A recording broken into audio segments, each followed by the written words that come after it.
Okay, welcome back everybody. Welcome back. I hope you had a good lunch. Yes. Yes? Why not? Okay, we're about to start, John. Okay, so basically the job is a very difficult one because half of the people, or three-quarters of the people in this room are suffering from jet lag, and now they even have very full stomachs. So, I mean, everybody, I'm gonna look at you. But that's why this panel has to do a good job at entertaining everybody with these highly interesting stories that you all have to tell. Okay? So, and actually we're gonna start this presentation with a colleague of ours who was watching everything on YouTube this morning. And he's located in Texas. John Noble. John, can you say something? Can you say hi? Hello. It's been a pleasure to watch everybody this morning and hear what everyone had to say.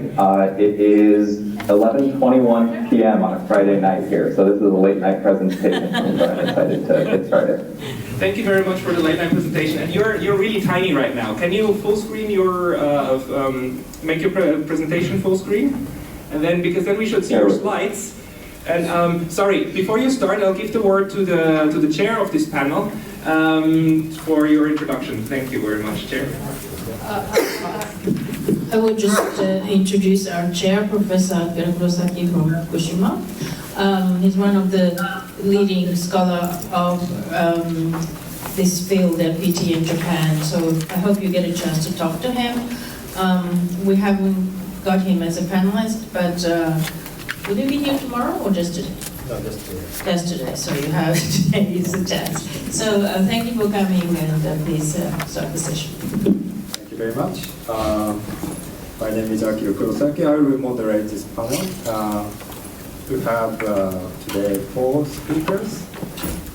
John from US,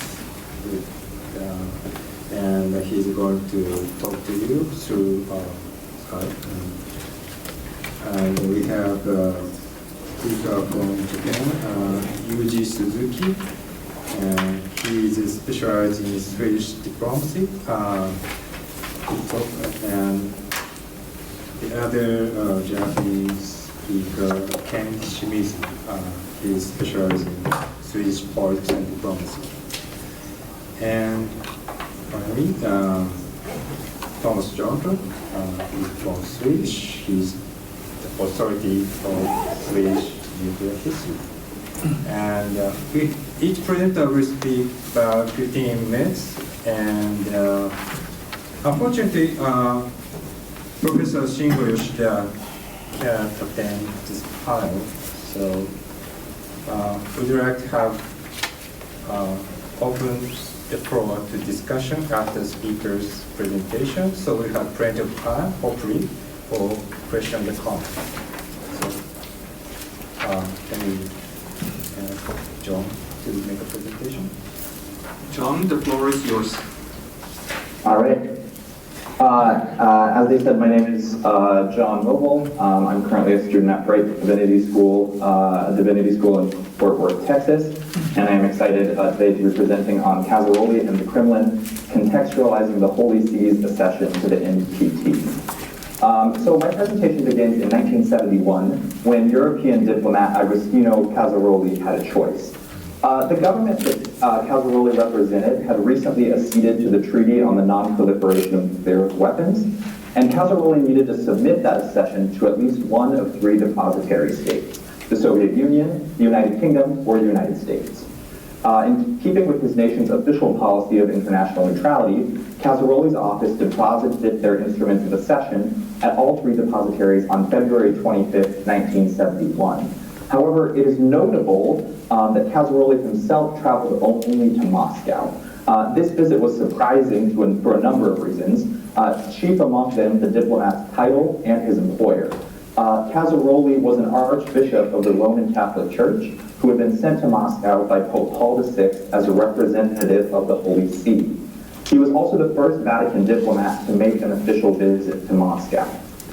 Since 1939, the Holy See has served as not only the religious hierarchy of the world's Roman Catholics, but also the monarchical government of Vatican City. Located in the city of Rome, Vatican City was and is Europe's last remaining absolute monarchy and the world's smallest state with a population of about 1,000. In the decade the NPT had no desire and frankly no capacity to become a nuclear state. So the question remains, what would bring a representative of a tiny theocratic monarchy, a diplomatically neutral anti-communist nation, which had expressed sympathies with the non-aligned movement, to Moscow, the heart of an atheist, communist, nuclear superpower? In my paper, I argue that Casaroli's visit is best understood through the analysis of several historical factors. These include the historical development of the 20th century papacy, the particularities of early and mid-20th century Roman Catholicism, and the Holy See's complicated Cold War diplomacy. Although my paper analyzes the development of the contemporary papacy across several centuries, this presentation will begin in 1929 with something that we've heard mentioned earlier today, the Lateran Pact, which was signed by representatives of Pope Benedict XV and Benito Mussolini.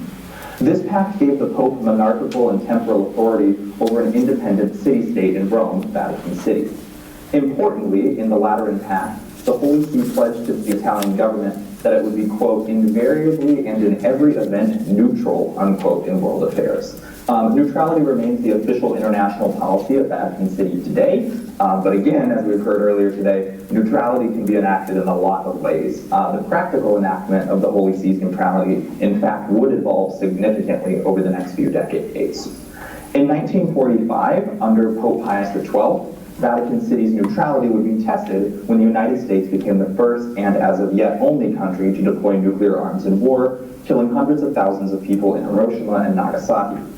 Long before the bombings, Pope Pius had spoken against the forces of war ravaging Europe and the potential weaponization of nuclear power. He was clearly concerned about war and the destructive potential of nuclear power, but Pius was no pacifist. He supported Catholic just war theory, which left open the possibility that a war of legitimate defense was permissible. Even so, Pius acknowledged that horrifying advances in nuclear and biochemical warfare saw the conditions and possibility of a just war shrinking with each new technological development. Pius was also widely known for his opposition to communism, which by the time of the bombings was spreading worldwide and restricting Catholic political influence. After the fall of Nazi Germany in 1945, in May of 1945, Pius built a strong alliance with the United States to oppose communist expansion.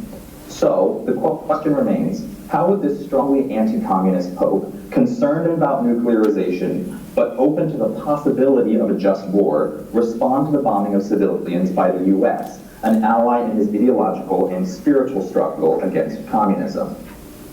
On November 7th, the day after the first bomb was dropped on Hiroshima, the Vatican's official newspaper published an editorial that harshly criticized the bombing. However, whether or not this represents an official papal statement is unclear.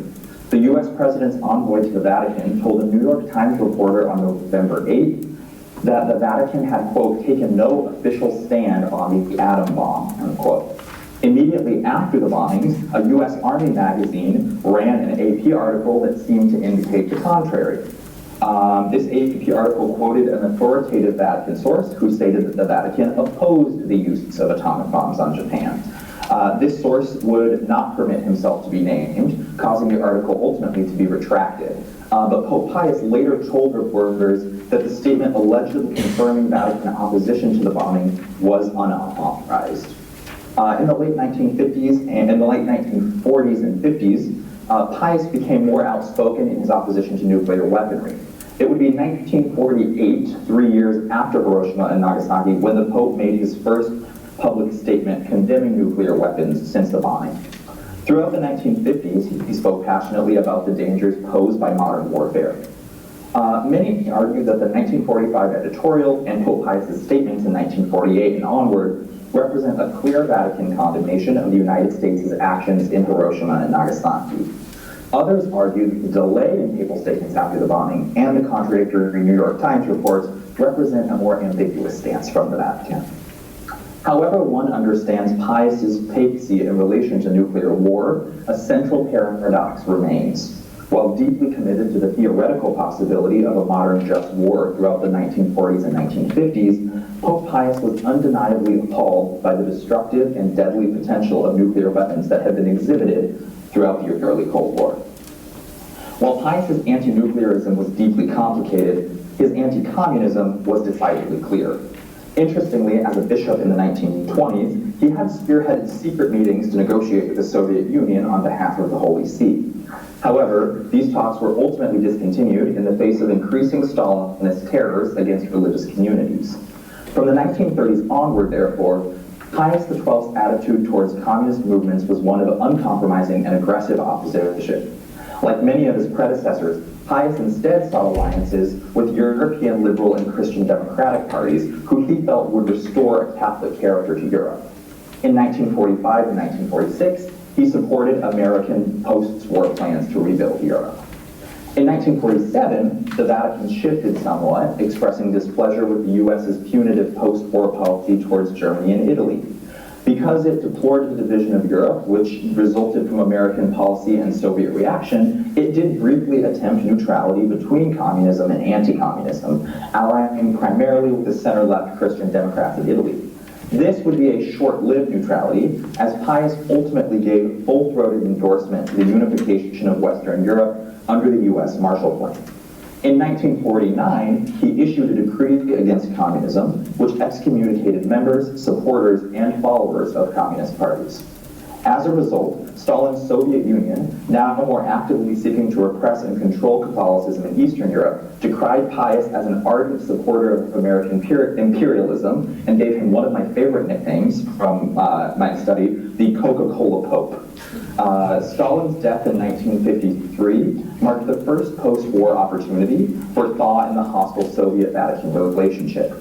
Throughout the 1950s, Nikita Khrushchev attempted to distance himself and the Communist Party from Stalin's legacy. However, it is important to note that Stalin's anti-religious sentiment would not be one of the legacies that Khrushchev sought to resist or deconstruct.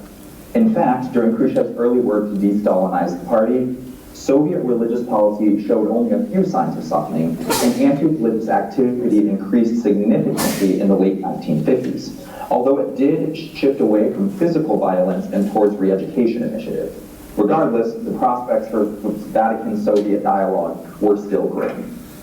When Pius died in 1958, his successor, Pope John XXIII, came to power. Pope John's papacy was short, but it was also transformative. Just months after being elected, he called the first ecumenical council in nearly a century, the Second Vatican Council. Through this council, Pope John sought to reform the Church by encouraging it to be active in the modern world, adopting a humble posture of dialogue and peace with other Christian traditions, interfaith partners, and world leaders. Pope John's calls for peace, which were admired by Khrushchev, would open an unprecedented dialogue between the Holy See and the Soviet Union. On November 25, 1961, impressed by the Pope's calls for peace and knowing that he would be celebrating his 80th birthday, Nikita Khrushchev sent a friendly birthday greeting through the Soviet ambassador to Italy to Pope John. The Pope responded in a letter with a similarly amicable tone.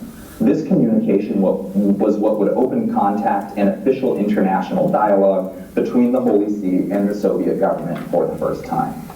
John XXIII and Khrushchev quickly developed a surprising rapport, with Pope John even serving as a key moderator in the Cuban Missile Crisis. In response to the crisis, Pope John wrote his 1963 letter Pacem in Terris, Peace on Earth, where he called for an international order based on justice, an end to all war, and a cessation to the arms race.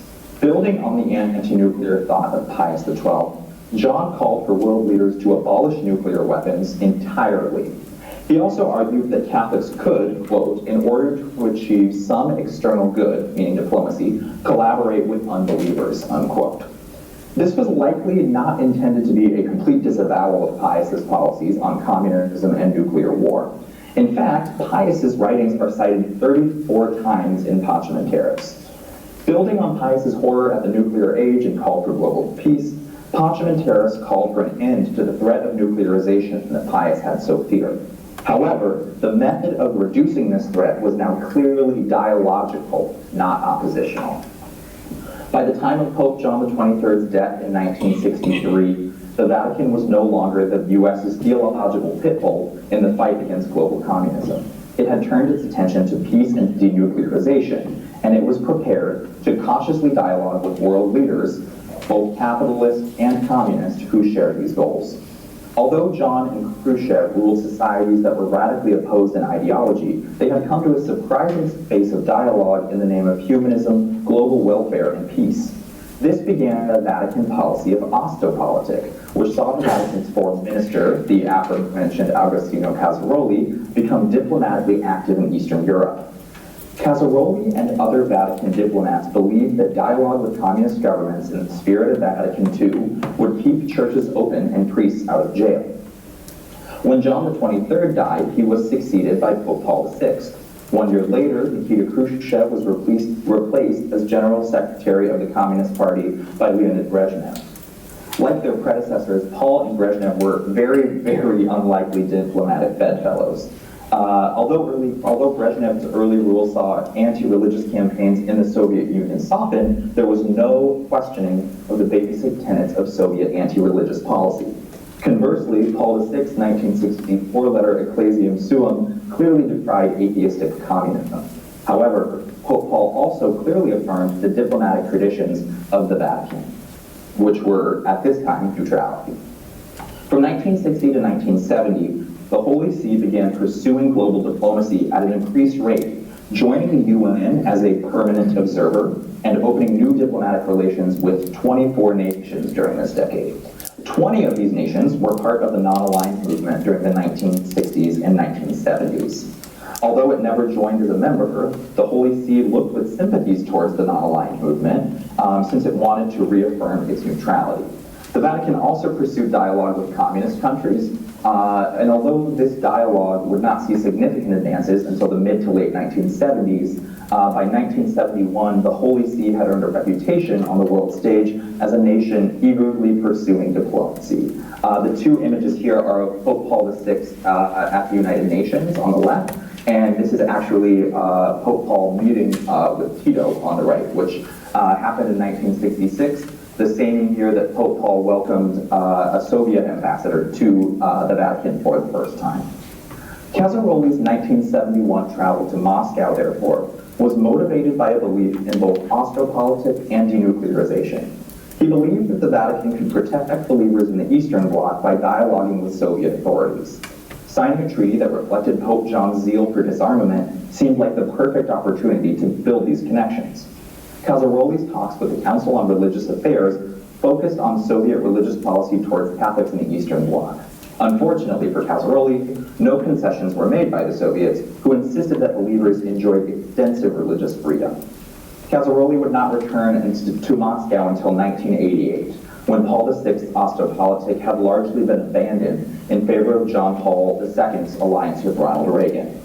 The after effects of the Holy See signing the NPT proved more influential. Even today, the Holy See and Catholic peace groups advocate at the United Nations and around the world for the non-proliferation, de-escalation, and most recently under Pope Francis, complete abolition of nuclear weaponry. This image is from a speech that Pope Francis gave in Nagasaki just 2 weeks ago, where he indicated for the first time that the Catholic Church's teaching authority would consider not only the use, but also the possession of nuclear weapons as immoral. In many ways, Agostino Casaroli's 1971 visit to Moscow saw several streams of 20th century Vatican politics, especially diplomatic engagement with communism and fierce opposition to nuclearism, come to the forefront of international relations. It was these historical developments that brought Casaroli to the Kremlin. Thank you. Thank you, John.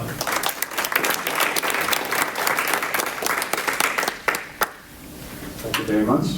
It was a very stimulating talk, linking region anti-communism in Bonn and during the Cold War. The next speaker is Yuji Suzuki-san.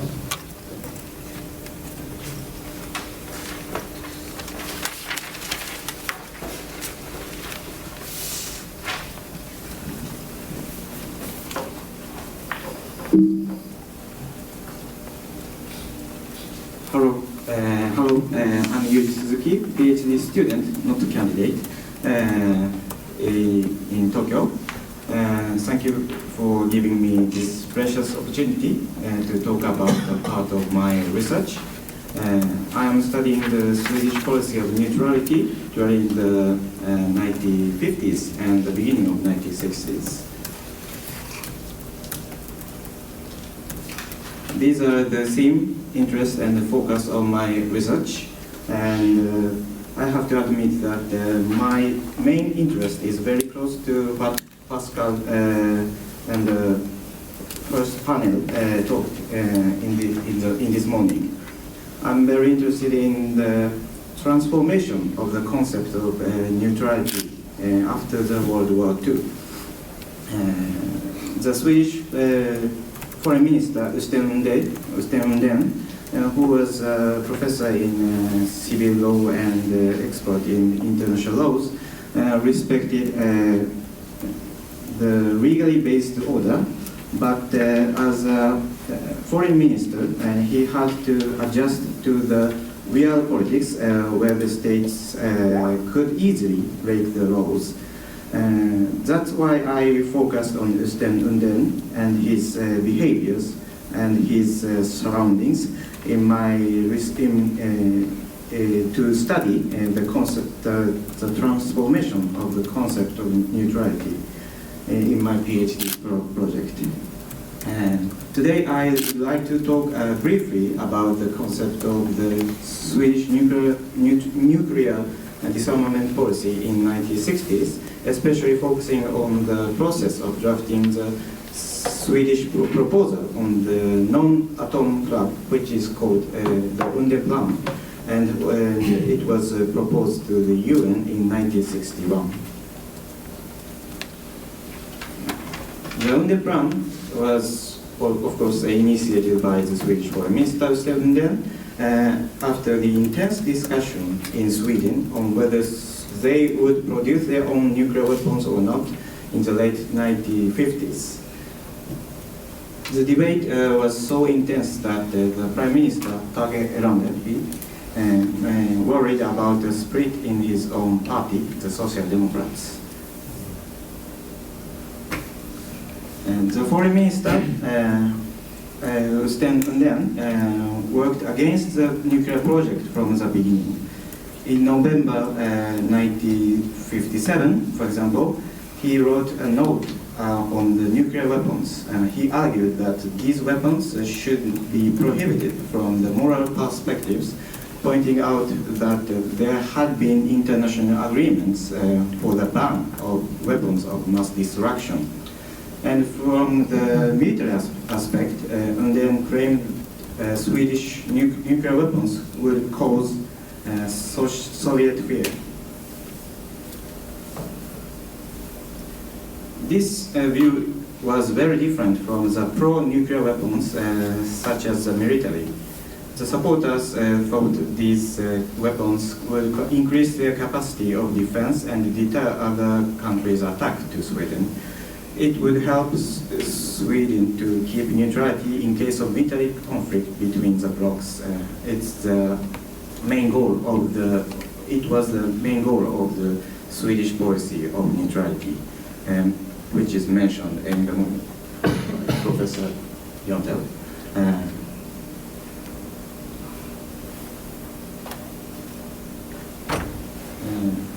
These opposite ideas of security made it difficult for both sides to compromise, supporters and opponents. To solve this split on the nuclear matters, the Prime Minister Erlander tried to gain time. In 1958, the Parliament approved the government bill, which required the promotion of the research on defense against nuclear weapons. The concept of defense research worked as an alternative for continuing research on the production of Swedish nuclear weapons for their supporters. On the other hand, this meant the rejection of producing nuclear weapons for the opponents. However, this solution could not change the spirit within the Social Democratic Party, So around them, Prime Minister established a committee within the party, but they could not deliver a collective opinion. In the report, which is submitted in 1959, they concluded that Sweden should not produce nuclear weapons while the international negotiations among the nuclear nations continued. For the supporters, it meant the continuation, the researching the possibility of nuclear production. On the other hand, the opponents agreed it because the report mentioned that the Swedish government should commit themselves to international nuclear disarmament. In the party program in 1960, the effort to active commitment to the international nuclear disarmament was described for the first time. In the beginning of 1960s, the situation in world affairs became worse and worse due to U2 incident and the Berlin crisis, and the tension between the US and the Soviet was increased. Considering these international situations, Talleyrand declared his anxiety in the parliament. When we look at the international situation within Sweden, we can also recognize the change of view on the nuclear issue. First, in 1960, the Chief of Air Staff, Stig Norén, he mentioned his negative attitude toward the Swedish military equipped with nuclear weapons, in spite of the fact that the military has supported them, these weapons. Additionally, in 1961, a leading supporter within the Social Democratic Party, Per Edvin Sköld, also changed his mind, and he began to hesitate to continue supporting the Swedish nuclear production. After this change of view, Sten Undén appointed a diplomat, Alva Myrdal, and he directed her to describe a Swedish policy of international nuclear disarmament. She had a similar view on the nuclear issue to Undén's. Additionally, Swedish position in the international politics, neutral or non-aligned, was also modified to some extent. The superpowers, US and Soviet, required Sweden to play a role in the international disarmament issue. First, US asked Sweden to join the new disarmament committee. The reason for this request was that the US had to pay attention to non-aligned countries' voices after which had become stronger after the London conference.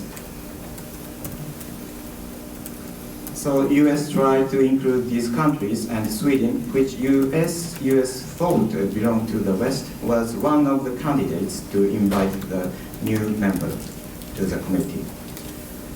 On the other hand, Soviet also asked Sweden to play a role in international issues.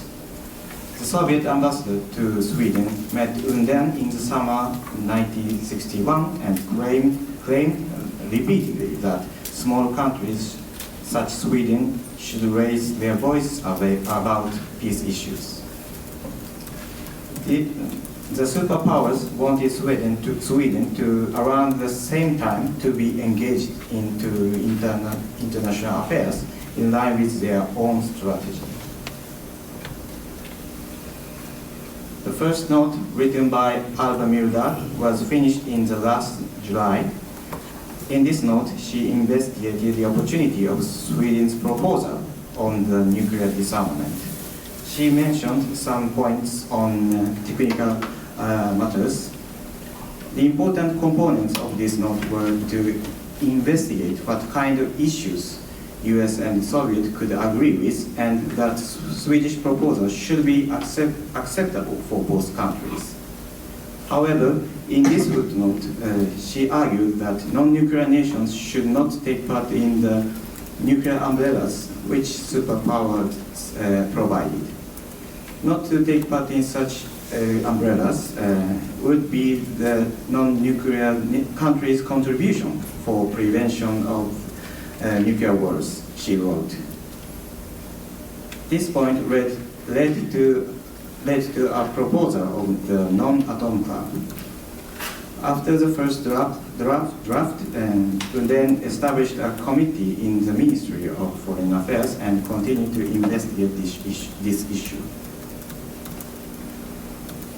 The Mulder's second note was more concrete, and she pointed out that non-allied or neutral countries should play a special role in this issue, and argued that nuclear nations should not produce, acquire, and even equip nuclear weapons. In the last August 1961, Soviet declared the resumption of nuclear testing.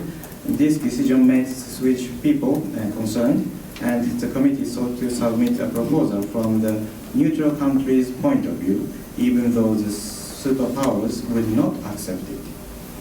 It was necessary for them to clarify their perspective on issues on international disarmament.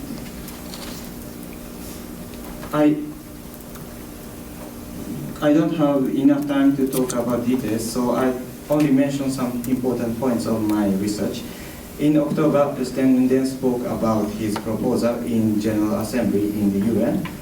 In line with Mulder's note, he asked the Secretary General to inquire of the countries about the possibilities of joining the non-atomic club, where the member countries would not produce, acquire, and equip nuclear weapons.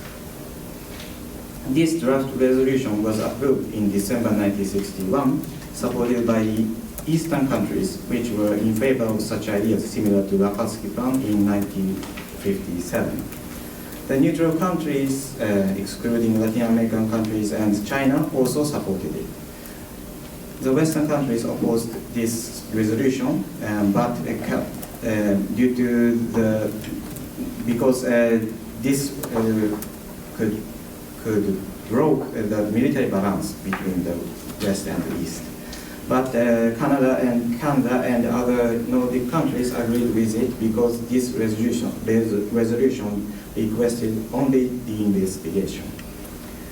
The answer of the Secretary General's investigation, directed by the resolution, a lot of countries were very careful to join, cautious to join such atom club, non-atom club.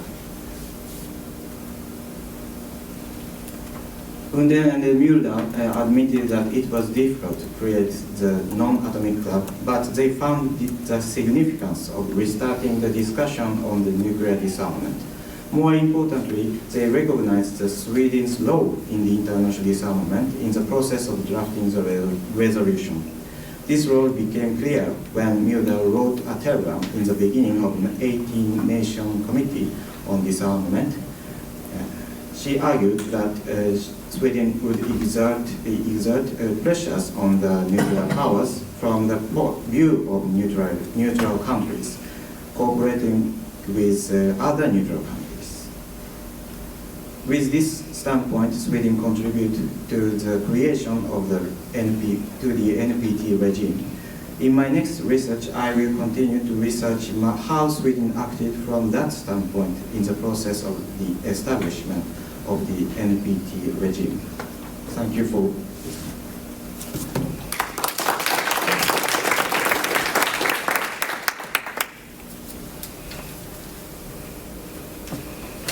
Thank you very much. He discussed the Sweden played the role in creating NPT regime actually before NPT negotiations started.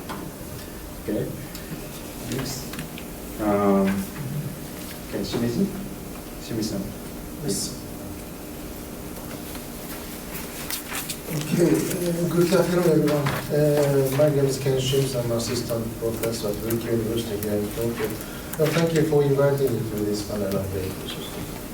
In this session, I'm going to make a presentation about the Swedish security and military strategy during the Cold War, but I'm in almost the early era of the Cold War. And I'm not going to actually discuss about the Swedish neutrality. But I'm going to discuss how much neutral Swedish was during the Cold War. So therefore, the main theme of my presentation is on the cooperation of the Western countries. And Sweden is one of well-known neutral country, but it was not neutral until 1834. And there are three elements to explain why Sweden chose to be neutral. So the first element was that Sweden lost its power in the Baltic Sea after the war with Russia in the beginning of the 18th century. And then the second element was the Napoleon War, when Sweden lost Finland as a buffer zone. So please imagine the map of Nordic countries. Sweden is the middle of the Nordic country, and then we have Finland, then Russia. So for Sweden, Russia was a real buffer zone, and they owned Finland until 1809. So it means that the loss of Finland will be that Sweden was confronted to Russia directly. And as I explained, the decline of Sweden means that they could not maintain the war against Russia anymore. So they have to choose to be a neutral. So Sweden was not willing to be neutral. They had to be neutral. So that was the point that I have mentioned. And the last element was the recognition of the small state. The Carl IV Johan on the picture that who declared neutrality, that was a system of strict and independent neutrality based on its small state consciousness. Before, Sweden was a very huge country. They were called the Baltic Empire, but they are not the empire anymore. They became a small country. So this line has been kept until the end of the Second World War. I mean, the line system of strict and independent neutrality. And after the Second World War, this strict neutrality from 1834 was abandoned, and it was overtaken by the new doctrine line that is non-alignment in peacetime, aiming to be neutral in war. Here we have to stress this expression, aiming to, because it means that Sweden can be allied with any of countries or blocs in the future if a war would break out. So it is including a very ambitious expression in this doctrine. Professor Jonter made a comment about this doctrine in the former panel against very two-sided, and it was not really neutral. It is very, this ambitious expression in that line. That is very important too. And being neutral was also a hard way for Sweden during the Second World War.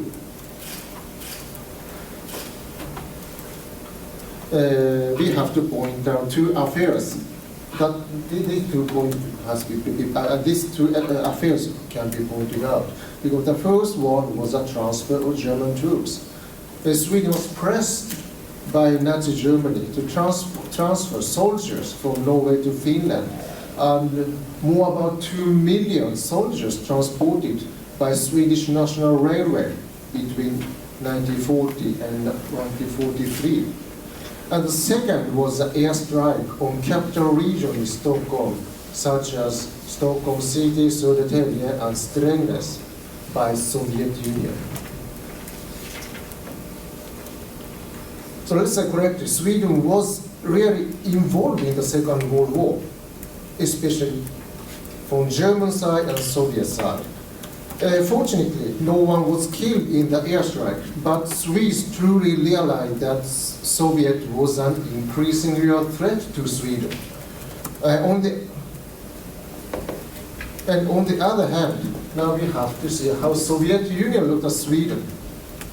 So let's see 2 telegrams sent by 2 Soviet ambassadors who were stationed in Stockholm. They sent 2 telegrams to Moscow. For example, the first Soviet ambassador who was women, Alexander Kolontai, he said to Moscow like this: Swedish neutrality will compromise on external pressure. So they don't trust Swedish neutrality. And let's look at the other one, Ilya Chernyshov, who succeeded Kollontai's post. He also wrote that Swedish cannot ignore Soviet pressure and authority. So it means that even Sweden thought that Russia was a threat, and Russia thought that Sweden could not be neutral in the future because they governed them. So under these circumstances, Defense Minister Pearl Edwin Sköld in 1944 ordered Supreme Commander of Swedish Armed Forces Helge Ljung on the picture to formulate a new defense plan. So preparing the draft of defense plan, Commander Ljung estimated that the world in the future will be divided in two blocks, that the USA and UK versus Soviet Union.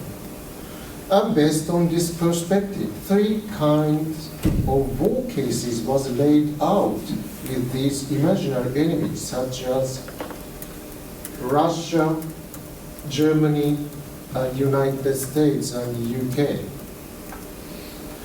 This is called case 1, case 2, case 3 in these war cases, and hypothetical enemy of these three countries. So let's overview these three war cases from the case 1, Germany. But this was not realistic because Germany was totally beaten and the German threat was no longer realistic. So this was abandoned, this plan was abandoned. So let's cross out this plan. And then we go switching to case 2, Soviet Union. Yes, as I mentioned, Sweden was bombed or had airstrike by Soviet Union in the end of the Second World War. So Soviet was a main threat, and this plan was strongly remained. And now how we have the case 3, USA and UK. Can they be enemy to Sweden? That was a question for Sweden. The possibility was extremely low, but this plan was remained to enhance reliability of the neutrality. Focusing mainly on Soviet Union as an imaginary enemy can disturb Swedish neutrality because they're focusing enemy as the Soviet Union. So they have to have several options. So United States and UK has to be also an enemy according to the Swedish war plan. And that was Östen Undén, who claimed to military to remain this plan. I guess this guy, Östen Undén, is very familiar for you now from this session from the morning. I guess I calculate how many times he was displayed on this PowerPoint. I guess the fourth time this guy was displayed. And he said to the military that limiting hypothetical enemy to Soviet Union can harm the reliability of Swedish neutrality. So they had to have remain this plan 3, so that they showed Soviet Union too that they are not only focusing or recognizing Soviet Union as a main enemy. So this was very tricky, but this was a very important point. But the military still thought that the case 2 is the main strategy. So in this case strategy, case 2, there were 3 kind of scenarios, which is called 2N, 2C, 2S. And N stands for north, and C stands for central, and S stands for south. The Soviet Union will attack from north, or they can attack from directly central Stockholm, or they can attack Sweden from the southern part of Sweden. But the primary threat was this plan C. So this was the main strategy for Sweden, to protect Stockholm region, means the capital city. And then it means that they abandoned northern part of Sweden and southern part of Sweden too. So they're concentrating to protect Stockholm city, mainly the capital region. But there's these 3 problems. Sweden can defend itself alone.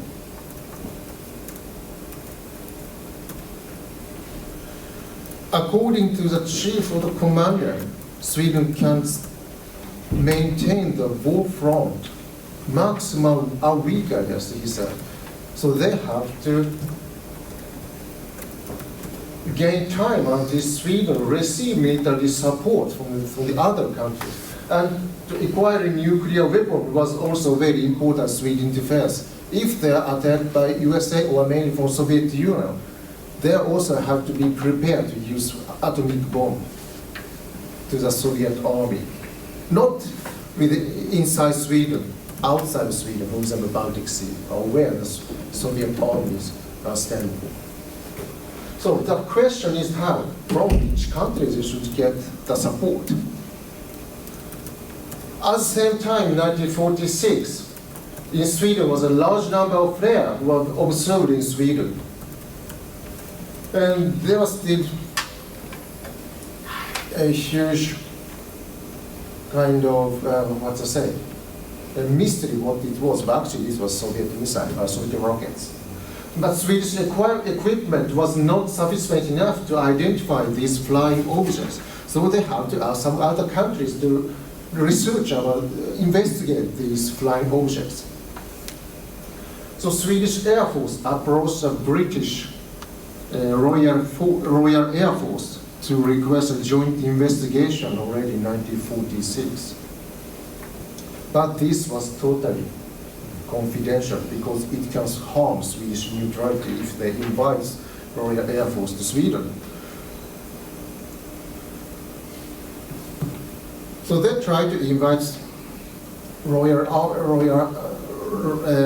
Air Force to Sweden, but this secret, this was very secret for most of the Swedish government, because Swedish Air Force notified Royal Air Force that they would handle whole negotiations to invite British radar unit. And Swedish Air Force even informed Sister Germ, who was ambassador in Sweden, in Stockholm, to keep that plan secret from the Swedish Minister of Foreign Affairs. So this was totally confidential. Government don't have to know that. It must be secret so that it cannot harm the neutrality. Also, this I put in my. So the joint track diplomacy by Swedish Air Force was started in the time of end of the 1946 to keep this negotiation secret from the government. So this was a military who had the initiative to start this Western cooperation. This was the origin of the Western cooperation for Sweden. But the secret was revealed because officers of Swedish armed forces never trusted Social Democrat government, especially Östen Undén, who was blamed for pro-Soviet Union. And when this secret plan was revealed through the British broadcasting, Swedish government tried to stop this, so they have to abandon this plan. But the Chief of Staff of Swedish Air Force, Bengt Nordenskiöld, apologized to the Royal Air Force and said, not that present. So they are still continuing to having this secret diplomacy, but not that present. So then they just stopped for a while, but they still continue to keep this contact with Royal Air Force and save some possibility for future cooperation between two countries. So this was the origin for Sweden to having this Western cooperation in the future. And after 1947, very serious financial crisis attacked Britain, and they had to withdraw from India, so they had not resources anymore for Sweden. And Swedish acceptance of Marshall Plan made that Sweden became very closer to the United States. So Swedish Air Force developed a new secret cooperation with American Strategic Air Command instead. And Sweden has been entrusted the defense of NATO's northern flank in the future and the Baltic Sea region mainly by the end of the 1950s. And this was the base of the Swedish kind of neutrality that is still continuing for today. Thank you very much for your presentation. Thank you for attention.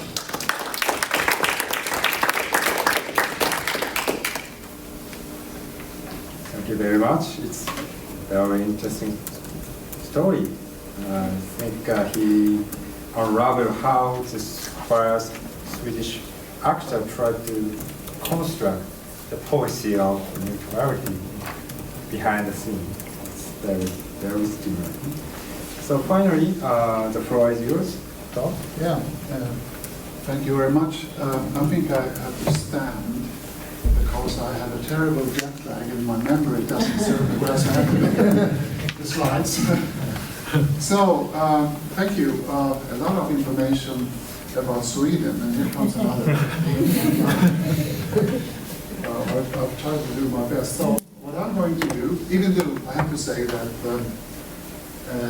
when I started to write this paper, I focused very much on the Swedish experiences at the negotiation table in New York and Geneva, the NPT review conferences, Sweden's participation in the NPT negotiations and so on and so forth. But then Pascal sent me an email and said, oh yeah, but don't forget about the nuclear weapons program. We need to know more about it. So even though my paper is dealing with the negotiation in the end of 1960s and the Swedish disarmament Air Force engagement in the NPT regime during the 1970s, I will focus here on two things.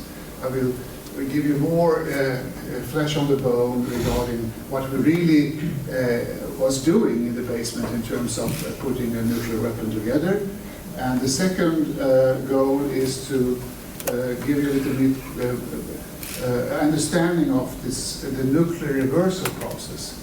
Because in the beginning of 1960s, the political elite of Sweden decided to steer Sweden out of the nuclear weapons plans, even though the country was split on the issue, and even the Social Democrats. But the Tage Erlander, the Prime Minister, changed his mind, and so on and so forth. I will tell you more about that process, which I think is a very interesting case. And I've been spending more than 10 years in Swedish archives in the United States to really get my hands on the primary sources, because when I started this project, I understood if I should come up with some interesting stuff, I need to have all kinds of documents. So it took me 10 years of declassifying documents, especially in Sweden. So this presentation is based on my book that was published in 2016, The Key to Nuclear Restraint. Is it on? Yes. Okay. Oh. So, yeah, it's true. Sweden invested a lot of resources to putting a bomb together. And here, a man who was very aware of that was Kennedy, John F. Kennedy. This is one of his campaign to become a president. And here he says, the message here in his speech was, who will be the fourth nuclear weapon state? Either China, Canada, China, Sweden, or Switzerland, or France. And it referred to Sweden as doubled its budget in his field during the fiscal year and so on and so forth. So they, in the United States, they really took it seriously what was happening in the basements, laboratories in Sweden. Det doesn't work, so maybe Can you come a little bit closer in here?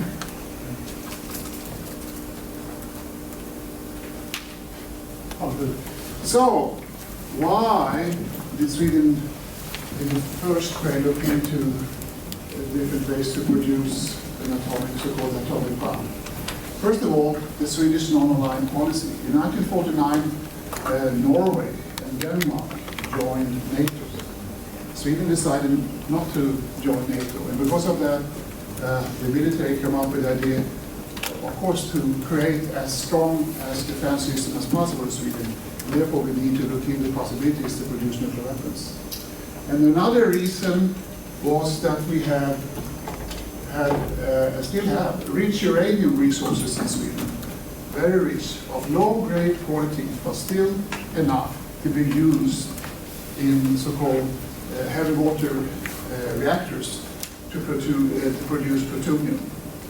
And an interesting case that I don't think you have heard this story before. 2 weeks before the first atomic bomb was dropped on Hiroshima, the US ambassador to Sweden, Johnson, contacted Foreign Office and he wanted to reveal a cosmic secret, as he quoted in one of the documents I looked through. And he said to the Undersecretary of the Minister of Foreign Affairs that we in the United States, we are doing, very important experiments with uranium. He didn't mention the word atomic bombs and nuclear weapons. And we know that Sweden has a lot of uranium resources, and the United States and United Kingdom want to have the possibility to purchase all the uranium in Sweden in the future. In other words, so not the Soviet Union to prepare it, so to speak. In the end, Sweden said, no, we need it ourselves for civilian purposes, but also for nuclear weapons purposes. And the third reason was that the technological and scientific know-how was not super advanced, but quite advanced, and we had financial resources there. Tage Erlander, he was very much in favor of Sweden having nuclear weapons from the end of 1940s until the end of 1950s, when he changed his mind. And he was trained as a physicist, even though he also studied the social sciences. So he read a lot of reports and was very engaged in the latest research data, and he appointed one of his old friends, a professor of physics, Torsten Gustafsson, to be his personal advisor, not only to give nuclear weapons, also to advise on the development of the civilian nuclear program in Sweden. So basically, the Swedish idea was based on to establish a heavy water system loaded with Swedish natural uranium and heavy water used as moderator, of course. And that should be the basis for the civilian program. And the nuclear weapons program should be placed in or within the civilian program to use the same reactors with certain arrangements. Plutonium of weapons grade quality could then be produced. So an agreement was signed in 1949 between the Swedish National Defense Research Agency and the government-controlled company AB Atomenergi, who was responsible for the civilian development of nuclear energy. And there's the division of labor between these two organizations. The Swedish National Defense Agency should be responsible for the construction of the nuclear device and effects and so on and so forth. And AB Atomenergi, the company should build the reactors and fuel element plant and a reprocessing plant and so on and so forth. So basically, Sweden advanced the research, the R&D very radically during 1950s and in the 1960s. And in 1955, Sweden, or the organization involved in this research, knew pretty well how a Swedish nuclear weapons program should be designed. And the idea was to produce hundreds of core tactical nuclear weapons. And the weapon carrier system should be missiles. Missiles, of course, but equipped on Swedish-produced manufactured attack aircrafts like A-32 Lancer, the Lance, and the Dragon. And 2 heavy water reactors for plutonium production were built, Ågesta and Marviken. And uranium production was built in the small city of Ranstad. So Sweden had, in the end, in 1968, when the government signed the NPT, everything except a reprocessing plant, because that was delayed, and was not involved. Sweden had some problems with the missile technology, so that was not solved. But otherwise, everything was put in place. And billions of crowns were invested over the years. So it was serious business in many respects. But, as Yuji Suzuki mentioned, a resistance against these plans were secretly held. It's only a small circle of political leaders like the Prime Minister, the Defense Minister, the Supreme Commander, the managers as the involved research organizations that knew about these plans. But in 1954, when the Supreme Commander in a defense report argued that Sweden need to manufacture nuclear weapons in order to defend our neutral policy. That started the debate in Sweden. And between 1954 and 1959, to give an example, more than 3,000 articles were published in different media outlets, newspapers and so on and so forth. So it was a very, very engaged debate. And here are three people who went against those plans. Of course, Östen Undén, the first guy won, it's the fifth time. And in the middle, Inga Thorsson. At that time, she became very active, as we heard this morning, in the NPT regime discussions in Geneva and so on and so forth. But at that time, she was the chairperson, not chairman, which nowadays we should use, the chairperson of the Swedish Social Democratic Federation of Women. And she went out very hard against nuclear weapons and didn't pay attention to the directives by the Prime Minister because he wanted to have a consensus decision in his own party and then go to the opposition, the Conservative Party and the Liberal Party, to make a decision, should he produce or should he not produce nuclear weapons. At that time, he was in favor of, yes, of course we need to have nuclear weapons. And an old Minister of Finance, they were very much went against it. Okay, so yeah, and the protection research, even though I don't fully agree with you, Mr. Suzuki, that because what you call the defense research in Sweden, we call the protection research, it was a political game. So it was to, so to speak,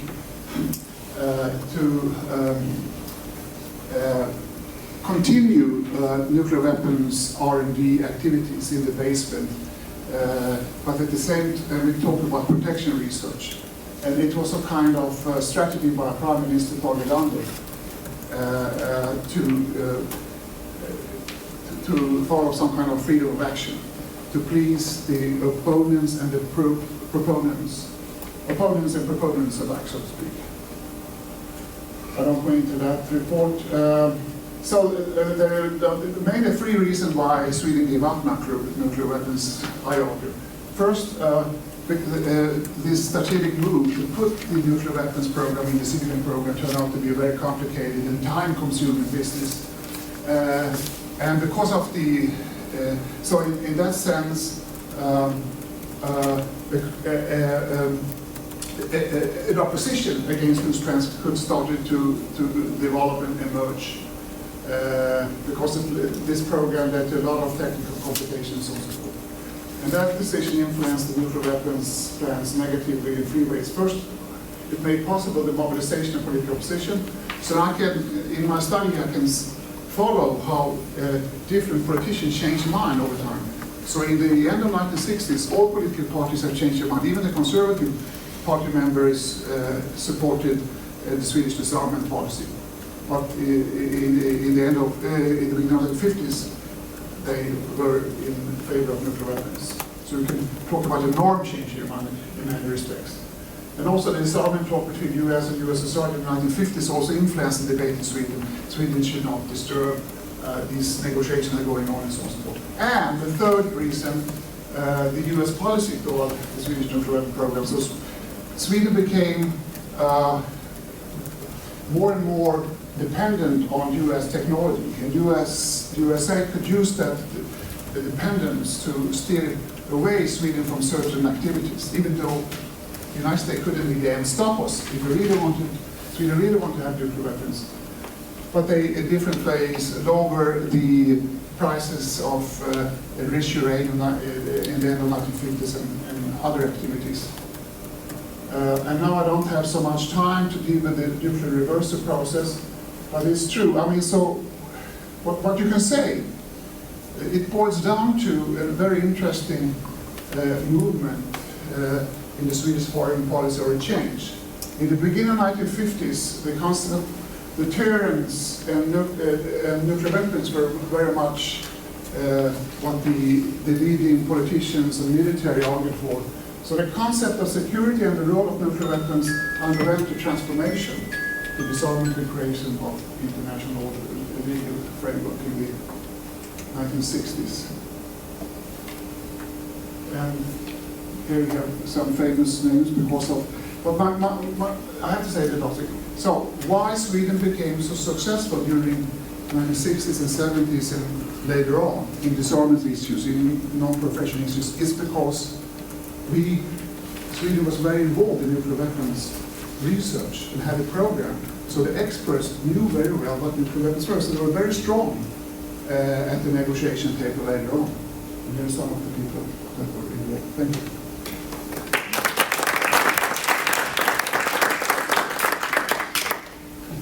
Thank you very much.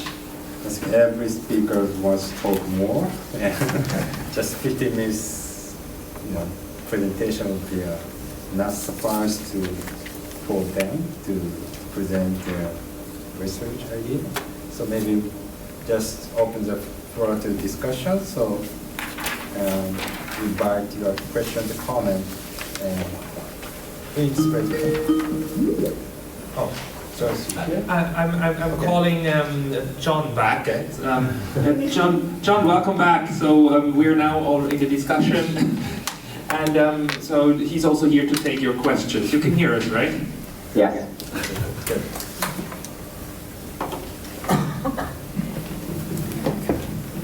Thank you very much.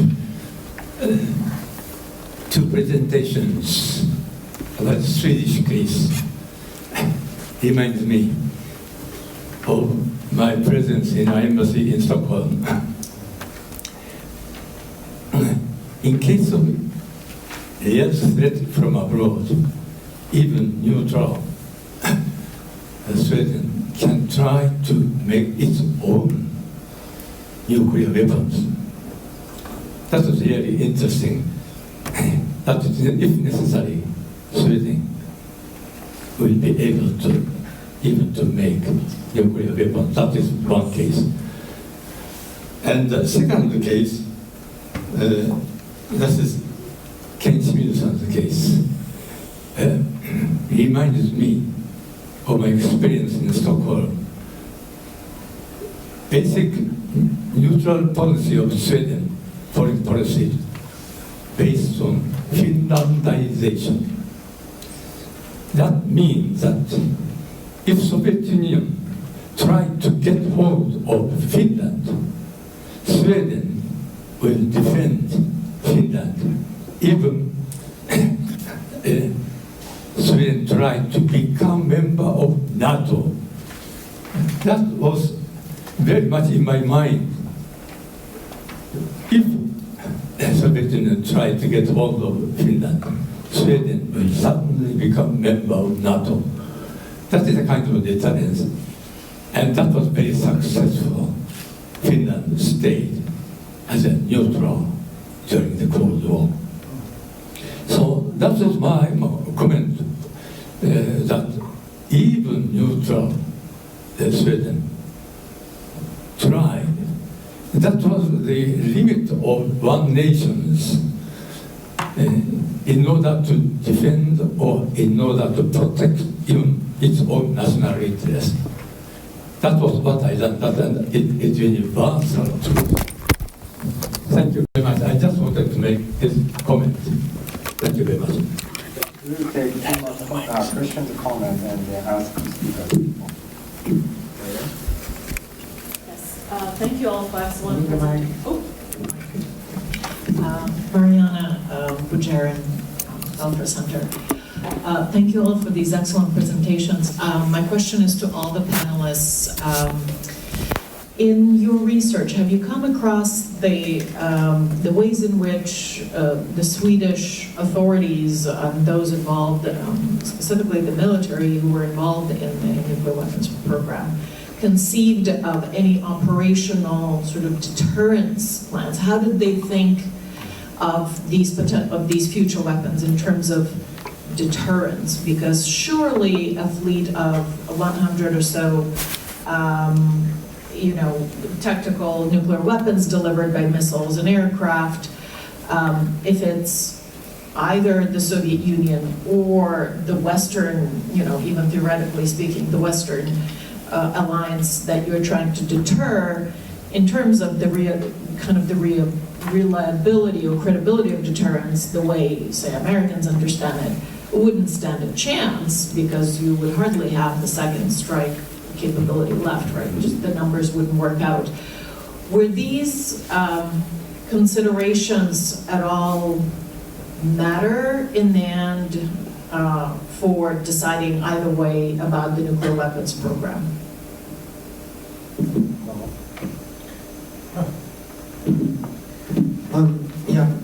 Hans Gärtner, Vienna. Thomas, you talked a lot why, and all the panelists basically, why Sweden initiated its own nuclear weapons program.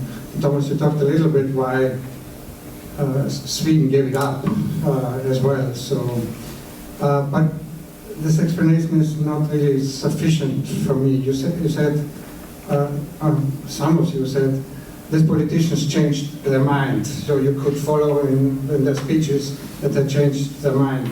So there might be a norm change. So my question would be, where do this norm come from? So that's how did they find out that disarmament was much better than deterrence, for example? So it was basically a new norm. But other states who wanted to require nuclear weapons and said, no, it's better to join the NPT rather to have nuclear weapons, have other reasons as well. For example, not to become a first target in a nuclear exchange. So that would be another possibility. Was this a consideration? Or the NPT would help us to require a peaceful nuclear program, so we would get support from the IEA. So that represents another consideration of states. So norms do play a role, but the norms were different at that time. We have the deterrence norm and we have the disarmament norm. So why was the disarmament norm the better one when the politicians changed their mind? Thank you. Who is going to pass? Hello. It's time for the speaker report. Should I start? Yeah, regarding deterrence, I find it very good questions, because in the end of 1940s and in the beginning 1950s, deterrence was not part of the discussion whatsoever. Nuclear weapons, not only in Sweden, was considered as a strong weapon, stronger than conventional weapons. So the deterrence idea came much later. So when the Swedish military became more and more aware of this deterrence capability and the deterrence policy that was developed between the Soviet Union and the United States, they came to realize that we can never compete with Soviet nuclear weapons. So that was one of the ideas, that was one of the arguments used by the opponents, that if Sweden had its own nuclear weapons, and the Soviet Union knows that we have nuclear weapons and wants to attack us anyway, they will do it with much, much stronger weapons and we have no chance. So it will create a super vulnerability. So it's better not to have them, so to speak. So that was the discussion. Regarding, yes, 14 minutes is very difficult to give the full explanations of why Sweden gave up nuclear weapons. And norm change is just one of three main explanations three main explanations. The US policy was very important, because I didn't have time to deal with that here, but even though the political elite didn't officially accept that we had very strong ties and secret cooperation with the United States at that time, the military was fully aware of it. So it's been a discussion in Sweden whether the United States provided Sweden with a so-called security guarantee to place Swedish under the nuclear umbrella. Some political scientists and historians in Sweden have argued that is the case. I have spent years in archives in Sweden, read through diaries of the Prime Minister, archives of the United States, and I cannot see that as an evidence. But nevertheless, there are two documents, two national security documents that talk about, support Sweden in an emergency situation, but the U.S. policy should not be oriented to help Sweden to become a nuclear weapon state. The other way around should be the U.S. policy, and it's talk about coming to some kind of help. But that is nothing that I have not seen in a document that the Swedish government received that kind of document. But my hypothesis, but I cannot prove it, is that leading US military talked to leading Swedish military, hey, calm down, you are a non-formal member of NATO and we have nuclear weapons in NATO, why should you drain your limited resources, try to manufacture nuclear weapons? So that's also one reason. And then technical problems. It became very costly to develop this heavy water technology, a reactor system. And the light water system and private actors became involved in the beginning of the 1960s. They outcompete the heavy water system. So that also was an important reason why they could continue to place the nuclear weapons program within the heavy civilian load.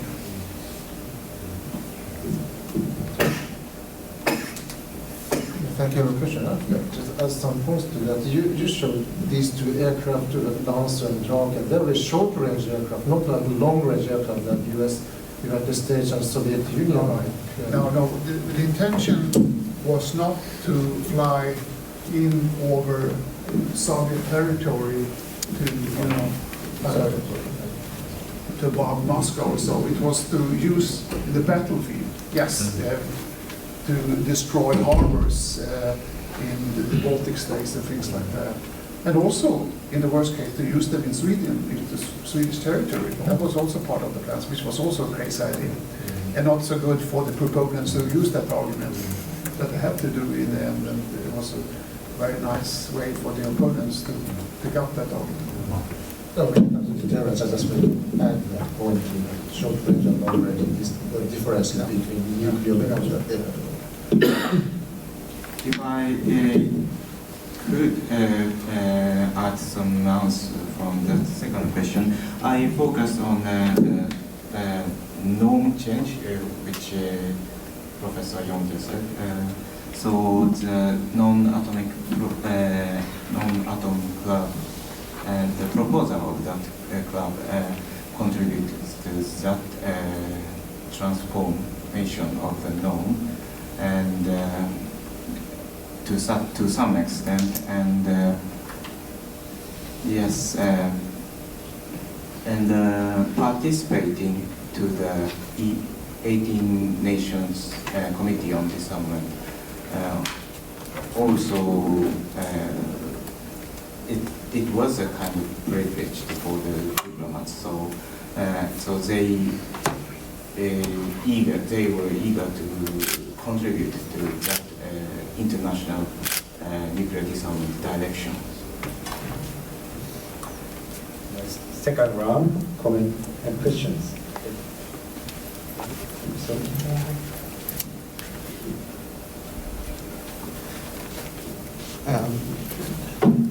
an observation. A question about whether or not how serious the Swedes considered nuclear deterrence strategy. To what extent they look at the French practice, the Gaullist practice, ideas of proportional deterrence and weak to strong deterrence as a possible model that would counteract the view that you needed to have parity. That you need to have parity. Maybe this is the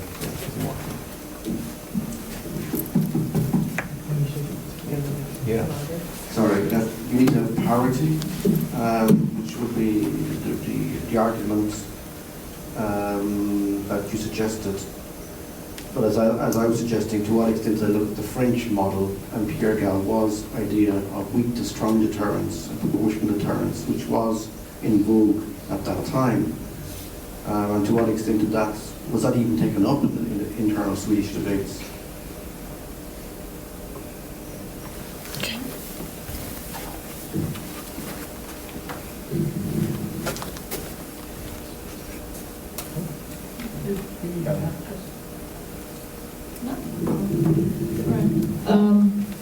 I would like to ask about threat perception, how that changed from early 50s to 60s, and how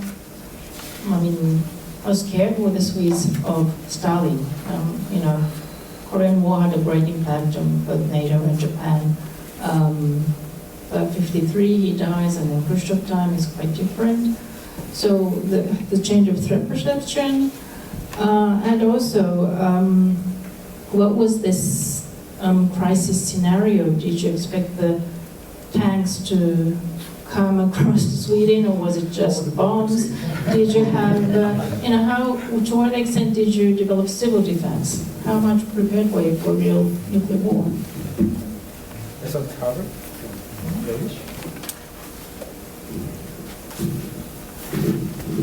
Thank you very much. Very interesting contribution. One observation. It's on. Now it's off.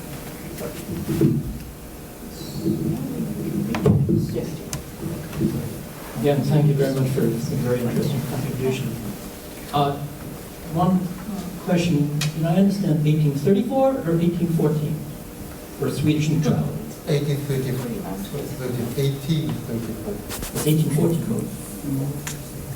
That's when peace and neutrality begins in Sweden. 1814. Okay. I have a constellation of questions. I'll try to make them very brief. To the Vatican, issues as deterrence is a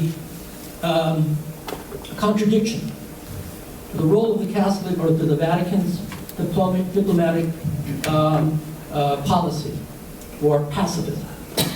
Because of self-defense, deterrence becomes a postulate of acceptance. But in the total war issue, the Vatican then refutes this premise of self-defense and condemns all nuclear weapons. When does the Vatican, the Holy See, officially condemn deterrence in terms of nuclear weapons? My other issue transfers to the war and the technology. Light bomb is the direction of Oppenheimer, not heavy water. Not going into technologies, but let's leave the differentiation. Light water and heavy water. Light water is chosen by Oppenheim for US, heavy water is the direction in Germany. Scientists in Sweden are capable, very few years, but already theoretically in the war, to discuss this kind of thermonuclear physics. Where?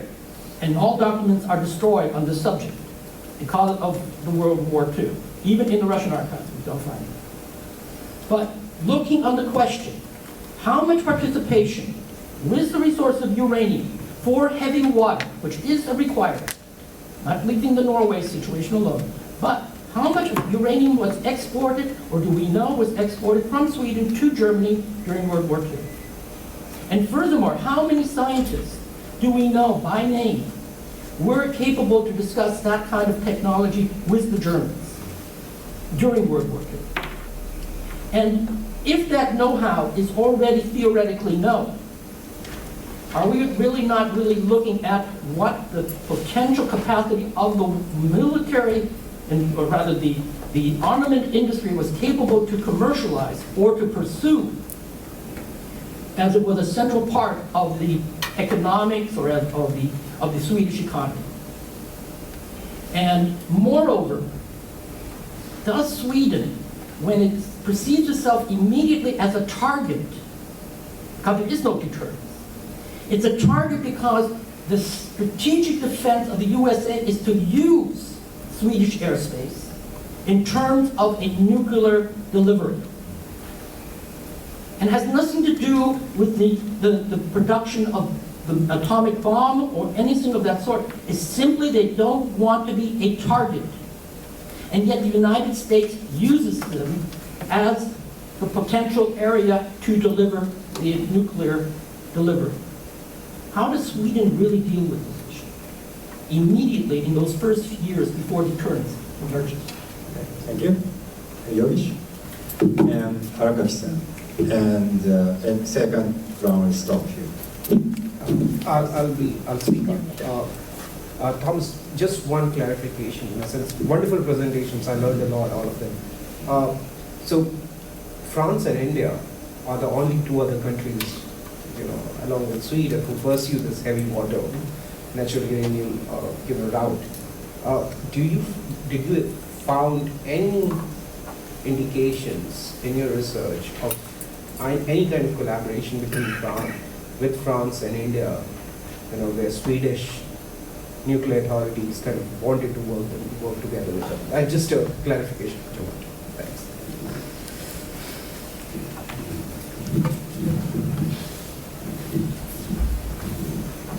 Thank you. My name is Kiro Marukaki, National Institute for Defense Studies, MOD, Japan. I have one question for Professor Jonter.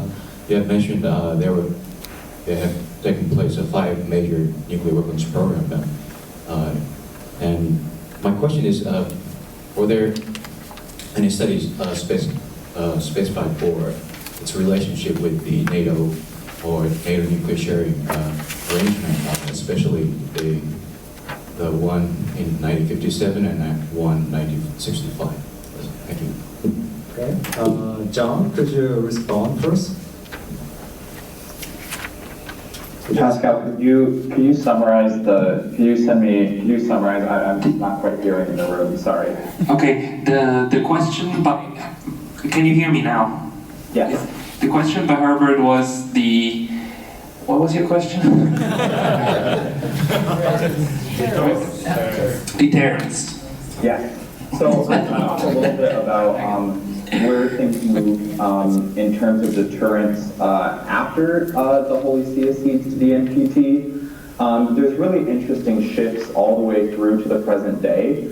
So from Paul VI onward, we technically have 4 popes, but one served for only 33 days, so he doesn't have much to say about nuclear weapons. But the 3 popes who serve after Paul VI all maintain as a central piece of their nuclear and diplomatic policy the idea that we will eventually get to the abolition and disarmament, the abolition of nuclear weapons and disarmament. But there are clear and important differences between the 3 papacies that follow in terms of how quickly we will get there, right? So John Paul II does endorse deterrence cautiously in a speech to the UN. It certainly isn't the United States' version of deterrence, but he does endorse deterrence in his speech to the UN, which I talk about in my paper. He calls it a step on the way towards disarmament. Now that is his interpretation of, say, what Pacem Terris opens up. Pacem Terris, importantly, calls for disarmament and calls for an end to nuclear weapons, but doesn't give a timeline. So the 3 popes who follow have different interpretations about how rapidly this should happen. Francis really recently, like I mentioned, has called for both Catholics to decry the use and possession of nuclear weapons, And the Holy See is a signatory to the Treaty on the Abolition of Nuclear Weapons. So there have been shifts, but it's really a matter of differing interpretation. I would say that the last 3 popes have all endorsed disarmament, with different questions about the timeline being the main issue there, and if deterrence is appropriate and how. I don't know if that makes sense. Thank you. Okay. First, please let the speakers respond. Anyone? Or please go. Okay. Yeah, a lot of questions here about the French connection here. Of course, the military was influenced by a lot of debates, not only in France, in the United States, and all kinds of information was used in different kind of assessments how Swedish nuclear weapons could be used. But on the other hand, when the knowledge of what really went on in France in terms of deterrence, the Swedish nuclear weapons acquirement as an idea had run out of steam. So it was not taken really seriously, and also it became a split within the military camp, because some understood if Sweden should embark on a nuclear weapons program, Sweden could not afford to build very costly future air fighters like Viggen and so on and so forth. So there became an internal conflict. But yes, there were discussions and seminars and war scenarios, different strategies used and so on and so forth. And then the second question about civil defense and some things like that. Yes, Sweden took that very seriously and built a lot of shelters and so on and so forth. But in the beginning of the 1960s, the experts, responsible people for those projects came to the conclusion there is no shelters that would, protect us from atomic bombs. So instead, in the beginning of the 1960s, a couple of very big evacuation exercises took place, where thousands of people on a certain Sunday in Stockholm should, according to certain plans, take the trains, bicycles, motor cars to get out of Stockholm. In Gothenburg and the city of Västerås and things like that, evacuations plans and so on and so forth. So we took it very, very seriously, even though critics argue there was a lot of fantasies and naive ideas what was possible to, protect you from and so on and so forth. Uranium exported to Germany, there is no, first of all, the uranium industry was not in place during the war. We had resources, the geologists knew there were, uranium, but there was no mining and stuff like that, so it was not okay. And then you said something about the target Sweden. Well, this is also a debate. We don't have clear evidence, but what we know is that in the end of 1940s and the beginning of 1950s, because of different agreements between Sweden and the US, some airfields were adjusted to, were built in a certain way that B-52s and big planes that come back from missions over Soviet Union in times of war could land on Swedish territory. But it was secretly held, not even all members of the government knew about it in the end of 1940s and 1950s. And but then there was very strong standpoints among all the political parties that Sweden should not be used as a place where the United States could place or locate nuclear weapons, place them out on the territory. So because we were not a member of the NATO and so on and so forth. Cooperation with France, yes, somebody else. Yes, with the United Kingdom. The first reactor was put in operation in 1954. It was loaded with French uranium because, once again, the Swedish nuclear plant industry has not been put in place at that time. It came later. United Kingdom, of course, because at the beginning of the 1950s, United States were very restrictive. They didn't enter into cooperation with Swedes because they wanted us to, get know-how, data on how to build nuclear weapons. So we turned to France and the United Kingdom, but not India, as far as I've seen. There was a peaceful cooperation agreement in 1954, I guess. Of course, there was some, but how serious they were, yeah, exactly. That's another story. Nuclear sharing, very interesting question. In the between 1955, 56, and 57, there were some Swedish officials, diplomats. The Swedish ambassador to Washington was one actor, and some generals who talked to United States if Sweden, because they came to a conclusion it would be very costly to produce nuclear weapons in Sweden, if it was possible to, buy US-made nuclear weapons or have them, located somewhere in Europe and it could be fly them in time of emergency and so on and so forth. So there were different discussions on this. Even though the government, they knew about it, but they didn't pay attention to it officially. But the United States was very skeptical. But they didn't say blunt no, because they wanted to use the carrot to steer the Swedes away. So, well, it's difficult. Sweden is not a member of NATO. We'll see. We look into it. Yeah. And then in the end of 1950s, they said no, it legally is not possible. So on and so forth.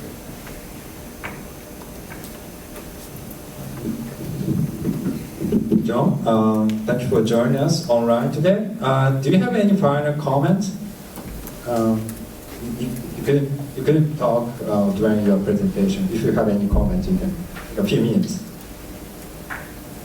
Yeah, just that I think it's been helpful to hear throughout the day the role of other neutral states, and particularly non-aligned states, to contextualize sort of the work that the Vatican is doing, and that the Vatican was doing at the time. I think that the Vatican represents a really interesting intersection between considerations of religious power and political power because of its unique position on the world stage, both as a result of the Lateran Treaty and its unique position at the UN. But I've also appreciated getting to hear more about Sweden's process and what that looks like. So thank you all. Thank you. Unfortunately, we're running out of time. Please join me thanking for all the speakers.